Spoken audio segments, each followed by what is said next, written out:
100 anos depois da Marcha sobre Roma, quando Benito Mussolini, com os camisas negras, pressiona o rei Vítor Emanuele III para que ele conceda a possibilidade de formar um governo e, na verdade, realmente governar a Itália, então uma monarquia, se consuma ali em 1922 a ascensão do fascismo, que começaria na Itália, mas se espalharia ao redor do mundo.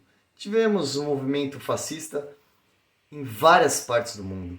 Registramos o movimento fascista de uma forma muito forte em Portugal, com os camisas azuis, com os camisas negras na Inglaterra, com Lord Mosley.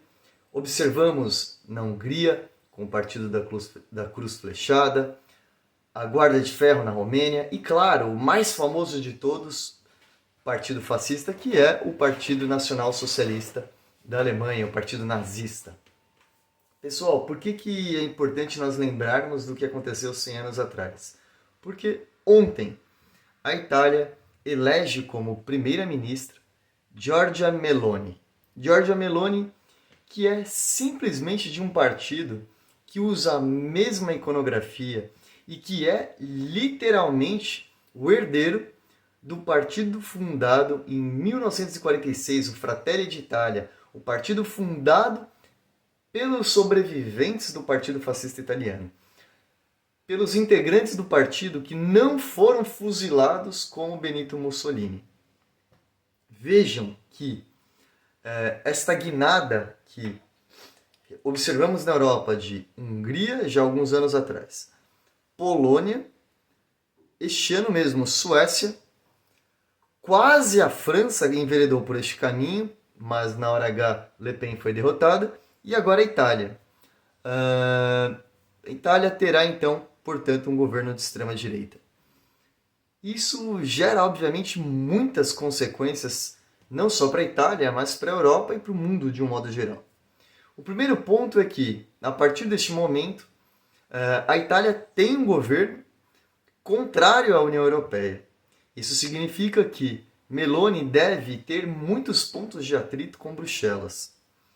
Isso também significará um desafio para a França e a Alemanha, que são as potências hegemônicas na União Europeia, e passarão a ter que lidar com um Estado que tem a terceira maior economia, e uma economia pujante, como a economia italiana, embora em crise, que passará a desafiar algumas das diretrizes da União Europeia.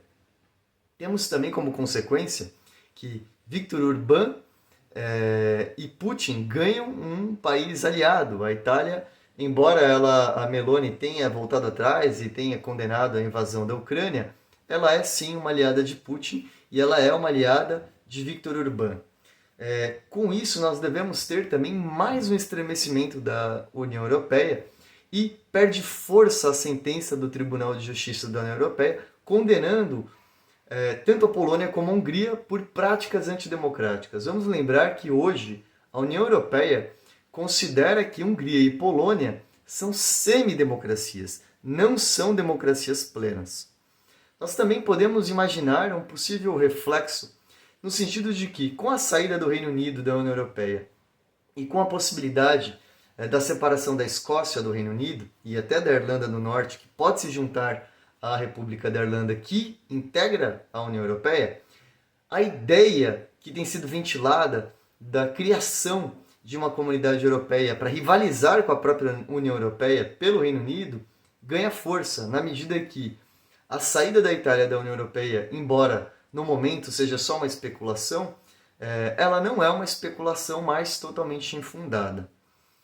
Também devemos observar um enfraquecimento na disposição de alguns países em manterem as sanções contra a Rússia, na medida que Meloni não pode ser considerada alguém totalmente alinhada com os objetivos da União Europeia. E é sim alguém bastante celebrada pelo Putin. Inclusive, Putin teria sido, segundo agências internacionais, o primeiro presidente a felicitar Meloni pela vitória. Agora, eu acho também interessante nós imaginarmos que essa onda de extrema-direita ela pode se alastrar muito mais, e não só pela Europa. Nós já temos no poder, né, candidatos que foram eleitos da extrema-direita. Na Suécia, agora na Itália, na Hungria e na Polônia, mas vamos lembrar que na França foi por pouco. Nos Países Baixos, né, que nós chamamos vulgarmente de Holanda, o Wilders é muito forte. Na Áustria, os partidos de extrema-direita estão cada vez mais fortes. Então, observem que a possibilidade de que, com a extensão da guerra da Ucrânia e com a inflação se elevando, com a crise econômica se agudizando, nós tenhamos aí um crescimento da extrema-direita na Europa de um modo geral. Isso também não permite nós considerarmos que a América Latina está imune. Por fim, eu gostaria só de fazer um último comentário. Observem que nem Le Pen, nem os outros partidos da Itália que disputaram a eleição com Meloni, mesmo na Suécia, onde também houve eleição de um candidato de extrema-direita, observem que mesmo na Colômbia, onde o Petros foi eleito em cima de um candidato de extrema-direita, observem que em nenhum destes lugares, pessoal, nenhum destes lugares houve contestação ao resultado das urnas. Esta é uma lição para ficar para nós, afinal nossas eleições aqui no Brasil são neste domingo.